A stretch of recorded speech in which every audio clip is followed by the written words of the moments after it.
ও তালা লাগানো ছিল মনে হয়। তালা লাগানোর কথা ওই কিছু এগুলো বলছে পাবলিকগুলো। এখানে সকালে আমি যখন 7:30টায় পৌঁছি এই অবস্থা, তখন অনেক লোক কথা বলিনি, সবাই মুখের থেকে শুনছে এখানে ওয়াইমোমো থেকে এরকম কাজ হয় কন্টিনিউ। অনেক কোম্পানি আছে, মানে কাজ তো হয় না ভিতরে রাত্রের বেলা, তবু কোম্পানি একটা তাদের নিয়ম না কি আছে, বাইরে থেকে তালা লাগিয়ে দেয়। আমরা তো জানি না কেন তালা লাগিয়েছিল, এরকম শুনলাম। সুনীল হাসদা নিজের ভাইকে খুঁজতে এসেছেন বারুইপুর মহকুমা হাসপাতালের মর্গে।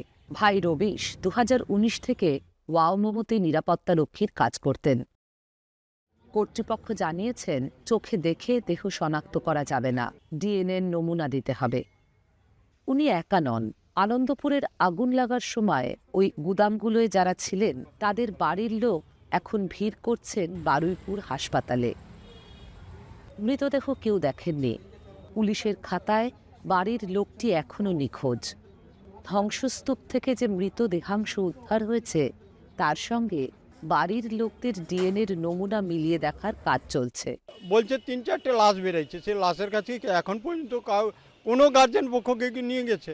সত্য কি মিথ্যা কি হচ্ছে আমরা তো কোনোটাই জানি না। তাহলে সেখানে আমাদেরকে নিয়ে গেলে আমরা জানতে পারতাম যে আমার ছেলে কি ওর ছেলে কি কার ছেলে।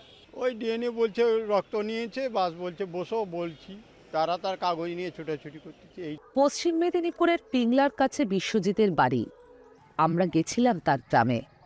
চোখের জল বাঁধ মানছে না মায়ের।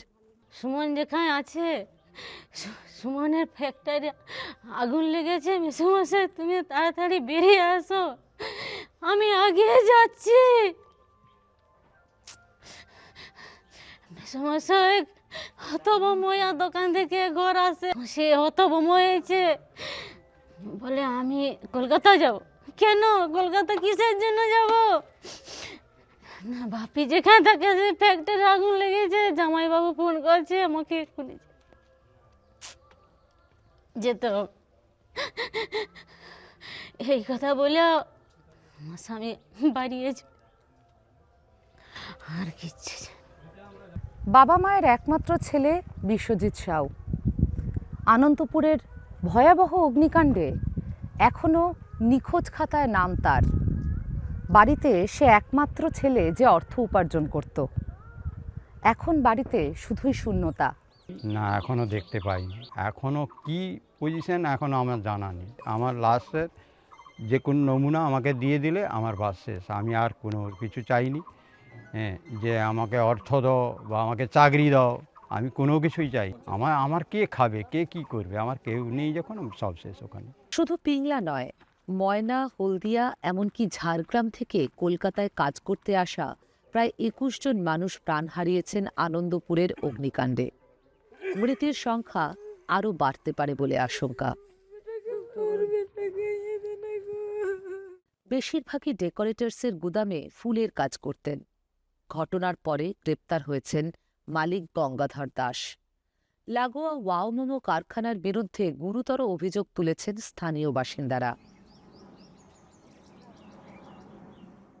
গুদামের দরজা বাইরে থেকে তালাবন্ধ ছিল।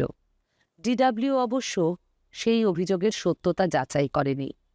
শুক্রবার গ্রেপ্তার হন ওয়াওমোমোর 2 কর্মচারী। মালিকরা যদিও এখনও অধরা। ক্ষতিপূরণের প্যাকেজ ঘোষণা করলেও এত বড় গোডাউনে আগুন নেভানোর পর্যাপ্ত বন্দোবস্ত কেন ছিল না, বারবার সেই প্রশ্ন করছে মৃতের অসহায় পরিবারগুলি। পাশাপাশি দমকলের ছাড়পত্র ছাড়া কিভাবে দিনের পর দিন কাজ চলেছে এই গুদামগুলিতে, সেই প্রশ্নও উঠেছে।